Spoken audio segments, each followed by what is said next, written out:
Bir gece gökyüzüne bakıyorsunuz ve karşınızda alev alev yanan ateşten bir kuyruk.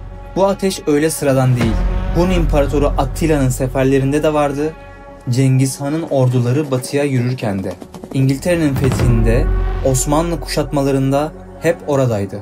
Ve hatta dönemin papası onu Türk Yıldızı ilan etti. İşte bu göksel ateşin adı Halley Kuyruklu Yıldızı.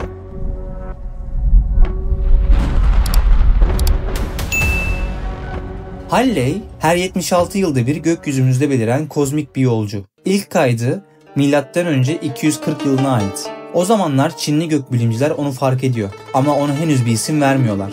Sadece göğü süpüren dev bir fırçaya benzettikleri için süpürge yıldız diyorlar. Bu kuyruklu yıldızın yüzyıllar sonra Türk Yıldızı olarak anılacağı o zamanlarda kimsenin aklından geçmiyordu.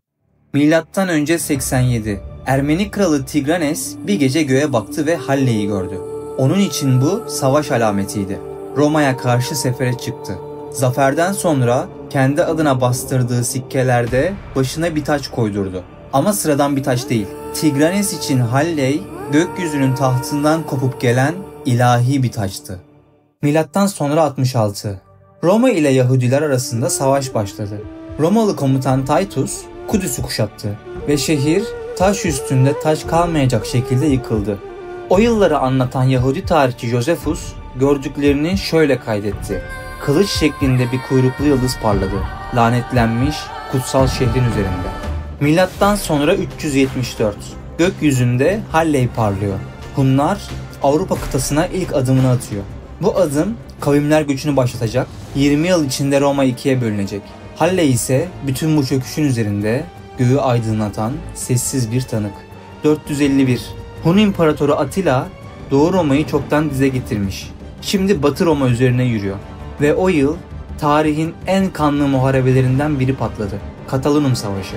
Aynı günlerde gökyüzünde Halley parlıyordu. Alevden bir kırbaç gibi göğü yararken yerde Attila düşmanlarını ezip geçiyordu. Tanrı'nın onları cezalandırdığını düşünen Avrupalılar Attila'ya Tanrı'nın kırbacı ünvanını verdi.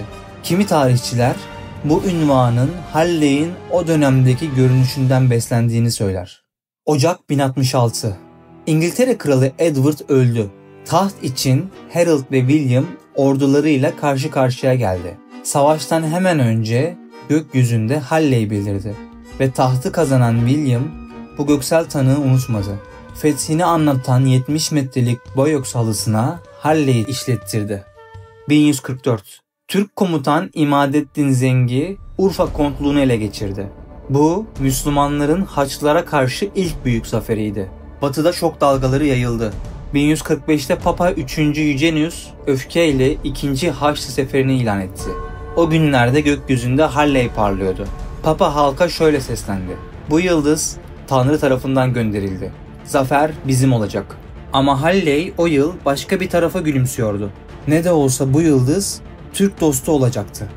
Sefer Haçlılar için tam bir hezimetle sona erdi. 1222.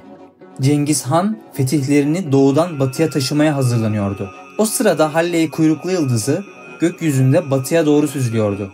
Cengiz bunu bir işaret saydı. Yolum gökte çizildi dedi. Ardından Kafkasya'ya yöneldi. Hazarlar, Alanlar, Kıpçaklar, Ruslar önüne çıkan her şeyi ezip geçti.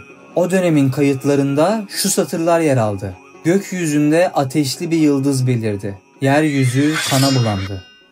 1456. İstanbul artık fethedilmişti.